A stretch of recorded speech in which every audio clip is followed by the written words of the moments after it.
اتنی بڑی ہستی حفظہ، تیرے گھر میں نبی کے 2 جوڑے تھے یا ایک تھا؟ ایک تھا کہ اسی کو خود دھوتے تھے، نوکر نہیں دھوتا تھا، بیگم نہیں، خود دھوتے تھے، سکھاتے تھے، پہن کے باہر آتے تھے۔ کئی دفعہ ایسا ہوا کہ نہیں ہوا کہ نماز کا ٹائم آیا اور بلال نے آ کے آواز لگائی، یا رسول اللہ نماز کا وقت ہو چکا ہے، اور آپ فرماتے تھے بلال ابھی میرے کپڑے خشک نہیں ہوئے، ہنے سکنے پائے، ہنے سکنے پائے، علی گلین میں آ جانا۔ نماز لیٹ ہو جاتی تھی، کپڑے خشک نہیں ہوتے تھے۔ اور تمہیں وہ دن تو یاد ہوگا کہ ایک دفعہ جوڑا بھی نہیں تھا، ایک چادر ہی تھی، اسی کو گلے میں اور بدن پہ لپیٹ کے نماز پڑھائی تھی۔ اور تمہیں وہ بھی یاد ہوگا کہ ایک دفعہ چادر بھی نہیں تھی تو ایک انصاری عورت سے کپڑے ادھار مانگ کے جا کے نماز پڑھائی تھی۔ تم محل بنا کے تکبر میں آتے ہو کہ ساڈا محل ویکھو، ساڈا سیٹ اپ ویکھو، ساڈا سٹیٹس ویکھو۔ لعنت ہے تمہاری اس سوچ پر کہ تم نے پیسے کو سٹیٹس بنایا ہے، تم نے سونے چاندی کو سٹیٹس بنایا ہے، تم نے اپنی فیکٹری بنگلوں کو اور گاڑیوں کو سٹیٹس بنایا ہے۔ کس چیز کو؟ اس مچھر کے پر کو، اس دھوکے کے گھر کو، اس مکڑی کے جالے کو، اس مٹ جانے والی کائنات کو، اس دھوکے باز بڑھیا کو، اس مکار بڑھیا کو، اس غدار کائنات کو تم کہتے ہو کہ ایسی بڑا دھوکے کا گھر، مکڑی کا جالا۔ جاؤ قبرستان میں میانی میں بڑے بڑے سردار پڑے ہیں، جہانگیر کے قبر پر جا کر دیکھو، اس کے نام کا ڈنکا بجتا تھا، سنسان۔ اے راوی کے کنارے ایک ٹوٹا سا مکان ہے، دن کو بھی جہاں شب کی سیاہی کا سما ہے۔ یہ کون ہے؟ کہتے ہیں یہ آرام گہے نور جہاں ہے، جس پر جہانگیر مر مٹا، ساری چابیاں جس کو پکڑا دیں، دن میں بھی شب کی سیاہی کا سما ہے۔ تجھے یاد ہے حفظہ میرے نبی نے کبھی ٹیک لگا کے کھانا کھایا؟ تمہیں یاد ہے کبھی ٹیک لگا کے کھانا کھایا؟ ہمیشہ ایسے جھک کے کھانا کھایا کہ میں غلام ہوں، غلاموں کی طرح کھاؤں گا۔ ایک دفعہ تو نے چھوٹے سے اس پر ٹیبل پہ رکھ دیا تھا اور کہا یا رسول اللہ آپ ذرا آرام سے کھا لیں، تو آپ نے کھانا اٹھا کے زمین پہ رکھ کے کہا تھا حفظہ میں غلام ہوں، میں غلاموں کی طرح کھانا کھاؤں گا۔ تجھے وہ بھی یاد ہوگا تیرے گھر میں میرے نبی کا بستر کیا تھا؟ بتا۔ کہ یہ ٹاٹ تھا، ٹاٹ جو دن میں پھیلا دیتی تھی، رات کو دوہرا کر دیتی۔ کہ اچھا وہ رات یاد ہے جب تو نے اسی ٹاٹ کی ایک کی بجائے 2 تہہ لگائی تھیں، اور صبح اللہ کے نبی نے پوچھا تھا حفظہ میرا بستر تبدیل کر دیا؟ کہ نہیں یا رسول اللہ وہی ہے، میں نے ایک کی 2 تہہ لگا دی تاکہ آپ کے لیے تھوڑا نرم ہو جائے۔ کہ نہیں حفظہ اسے جیسا پہلے تھا ویسا ہی کر دو، میں رات کو اٹھ کے اللہ سے باتیں کرتا ہوں، اس کی نرمی نے مجھے اٹھنے میں ذرا رکاوٹ پیدا کی۔ منزل تھی، ایک ان کی راہ تھی، ایک ان کی ڈگر تھی، اس پر ایک چلا اور چلتے چلتے چلتے اپنی منزل پہ پہنچا اللہ کے محبوب، پھر دوسرا چلا اور اسی ڈگر پہ چلا اور چلتے چلتے اپنی منزل پر پہنچا ابو بکر صدیق۔ اب تیسرا چل رہا ہے، اگر انہی کی راہ پہ چلے گا تو ان تک پہنچے گا، ادھر ادھر ہو گیا بھول بھٹک جائے گا۔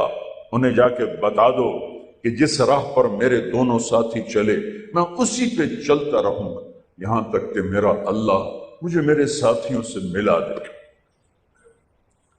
اللہ نے کیسے ملایا؟ نماز میں خنجر لگا، نماز فجر کی نماز پڑھا تھا، اب ایک دم گرے، وہ چھپا ہوا تھا ابو لولو مجوسی، اس نے 7 وار کیے خنجر کے پیٹ میں، تو اب گرے، تو پہلی صف والوں کو تو پتہ تھا پیچھے نہیں، تو عبد الرحمن بن عوف اپنے لپک کے آگے مسلح پہ کھڑے ہو کے نماز شروع کرتے، اور چند آدمی اس کو پکڑنے کے لیے بھاگے، پھر اس نے آگے جا کے اپنے آپ کو خنجر مار کے اس نے خودکشی کر لی۔ اٹھا کر مکان پر لے گئے، دودھ پلایا گیا تو وہ آنتوں سے باہر نکل گیا، کہنے لگے موت کا پیغام آ گیا ہے۔ تو اپنے بیٹے کو بلایا کہ بیٹا جا کر اماں جان عائشہ سے کہو کہ عمر امیر المومنین نہ کہنا، اب میں امیر المومنین نہیں ہوں، کہنا کہ عمر بن خطاب اپنے دونوں ساتھیوں کے ساتھ قبر کی جگہ چاہتا، اگر مجھے اجازت مل جائے تو مجھے وہاں دفن کرنا، اگر اجازت نہ ملے تو مجھے عام قبرستان میں دفن کر دیں۔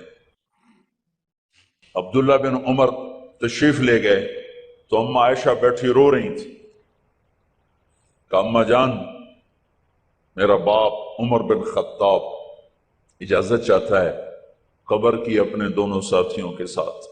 تو حضرت عائشہ رضی اللہ تعالیٰ عنہا رونے لگی، پہلے بھی رو رہی تھی، کہا عبداللہ یہ جگہ تو میں نے اپنے لیے رکھی ہوئی تھی کہ میں اپنے خامند اور باپ کے ساتھ میں بھی ایک کونے میں سو جاؤں گی، لیکن اگر عمر کی خواہش ہے تو اس جگہ کا عمر مجھ سے زیادہ حقدار۔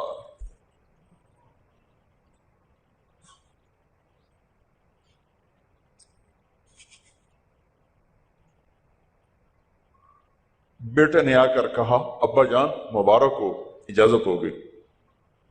کہا بیٹا ہو گئی، لیکن جب میری میت اٹھاؤ تو دروازے پر جا کر رکھنا اور ایک دفعہ دوبارہ پوچھنا، ہو سکتا ہے میرے شرم میں اجازت دی ہو اور میرے مرنے کے بعد انکار فرما دیں، تو ایک دفعہ دوبارہ پوچھنا، اس وقت پہ اجازت ملے تو پھر لے جانا ورنہ واپس لے جانا۔ حضرت علی اور حضرت حسن تشریف لائے جس دن انتقال ہو رہا ہے، تو گھبراہٹ دیکھی تو حضرت علی نے فرمایا عمر موت سے ڈر گئے ہو؟ کہ نہیں موت سے نہیں ڈرا، موت کے بعد کیا ہوگا اس سے ڈر گیا۔ یہ کون کہہ رہا ہے؟ میرے بعد کوئی نبی ہوتا تو عمر ہوتا، یہ وہ کہہ رہا ہے۔ یہ کون کہہ رہا ہے؟ آپ نے کہا آج رات میں جنت میں گیا تھا، میں نے ایک بڑا خوبصورت محل دیکھا، سونے چاندی زمرد یاقوت موتیوں کا، میں نے کہا یہ کس کا ہے؟ تو مجھے کہا گیا یہ آپ کے غلام عمر بن خطاب کا ہے۔ کون کہہ رہے ہیں؟ موت کے بعد جو ہوگا اس سے ڈر رہا ہوں۔ کہ آپ مسجد میں انٹر ہوئے، مسجد میں ایسے لوگ تھے، ادھر ابو بکر تھے اور ادھر عمر تھے، ہاتھ دیو، آپ نے یوں ہاتھ پکڑ لیا، دونوں کے ایسے ہاتھ پکڑ لیے، ادھر ابو بکر ادھر عمر، کہ مجھے دیکھ رہے ہو؟ کہ جی۔ کہ قیامت کے دن میں ایسے اٹھوں گا کہ میرے ادھر ابو بکر ہوگا اور ادھر میرے عمر ہوگا۔ یہ عمر کہہ رہے ہیں موت سے نہیں ڈرا ہوں، موت کے بعد کیا ہوگا اس پہ ڈر رہا ہوں۔ تو حضرت علی نے فرمایا کیوں ڈرتے ہو؟ میں گواہی دیتا ہوں، میں نے کئی دفعہ اللہ کے محبوب سے سنا کہ جنت کے بڑی عمر کے، ایک تو نا جنت کے نوجوانوں کے سردار، وہ تو حسن حسین ہیں، میں نے کتنی دفعہ سنا اللہ کے نبی سے کہ جنت میں بڑی عمر کے لوگوں کے سردار ہیں ابو بکر اور عمر۔ تو آپ نے کہا قیامت کے دن گواہی دو گے؟ آپ نے کہا، حضرت علی نے کہا میں بھی گواہی دوں گا، میرا بیٹا حسن بھی گواہی دے گا۔ وہ حضرات تشریف لے گئے تو موت کی آہٹ کو محسوس کیا تو بیٹے کی گود میں سر تھا عبداللہ بن عمر کا، بیٹا مجھے زمین پہ لٹا۔ انہوں نے یہاں سے ہٹا کر یہاں سر رکھ دیا۔ وہ حق سنا نہیں کیا کہہ رہا ہوں، زمین پہ ڈال دے۔ ان کا جی نہیں چاہ رہا تھا کہ کیا کہہ رہا ہوں، زمین پہ ڈالو۔ انہیں آگے کر دے، وہ پیچھے اٹھ، اپنا چہرہ مٹی میں یوں رکھ لیا۔ اور مٹی میں منہ ملنے لگے ایسے، اور کہہ رہا ہے ویل ویل لک یا عمر ان لم یغفر لک عمر ان لم یغفر لک ربک، اے عمر اگر تیرے رب نے آج تجھے معاف نہ کی تو تو ہلاک ہو۔ ویل لک ولأمک ویل لک ولأمک یا عمر ان لم یغفر لک ربک، عمر اگر آج تجھے اللہ نے معاف نہ کی تو تو ہلاک ہو۔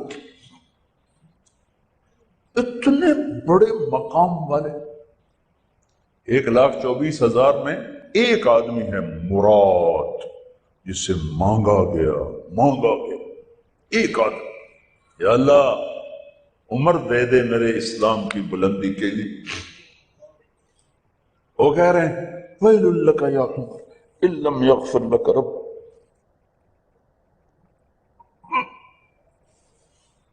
اے عمر تو برباد ہو گیا اگر تیرے رب نے تجھے معاف نہ کی۔ یہ کہتے کہتے جان نکل گئی۔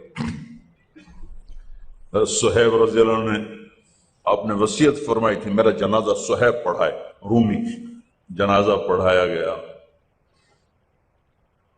کندھوں پہ اٹھایا گیا، اور آ کر اماں جان عائشہ رضی اللہ عنہ کے دروازے پر عبداللہ بن عمر، باقی تو کوئی پتہ نہیں تھا کسی کو، گوے ٹھہر جاؤ جنازہ یہاں رکھ دو، پھر آگے بڑھے، دستک دی، اماں جان میرا باپ عمر بن خطاب دروازے پہ پہنچ چکا ہے، اندر آنے کی اجازت ہے۔ تو اماں جان عائشہ نے فرمایا مرحبا بعمر، ہم عمر کو خوش آمدید کہتے، اور باہر تشریف لے گئیں۔ وہیں حجرہ مبارک میں قبر کھودی گئی تو عبداللہ بن عباس فرماتے ہیں کہ میرے کندھے پر کسی نے ہاتھ رکھا تو میں نے یوں پیچھے مڑ کے دیکھا تو جناب امام المتقین حضرت علی کھڑے ہوئے رو رہے تھے اور فرما رہے تھے عمر مجھے پتا تھا تیرے سوا یہاں کوئی نہیں آ سکتا، مجھے پتا تھا یہاں تو ہی آئے گا اور کوئی نہیں آ سکتا، چونکہ میں نے ہزاروں دفعہ سنا